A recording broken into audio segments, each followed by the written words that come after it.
If your dinner needs a makeover, this quick pulao recipe is your new best friend. Let's get cooking.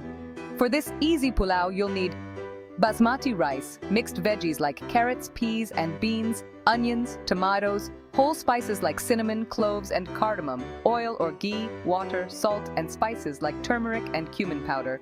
First, rinse and soak your rice for 15-20 minutes. Meanwhile, chop your veggies and dice those onions and tomatoes. Heat oil or ghee in a pan, add whole spices for that aromatic magic, and sauté the onions until golden brown. Next, toss in the tomatoes and mixed veggies. Cook them until they're tender but still crunchy. Drain the soaked rice, add it to the pan, and gently stir to coat it with the veggie spice mix. Pour in water, add salt, and sprinkle in your spices. Bring it to a boil, then cover and simmer on low heat until the rice is cooked and water absorbed. Fluff your pulao with a fork, garnish with fresh cilantro or mint leaves, and voila! A quick, tasty pulao ready for any meal. Don't forget to like, share, and subscribe for more easy recipes. Happy cooking!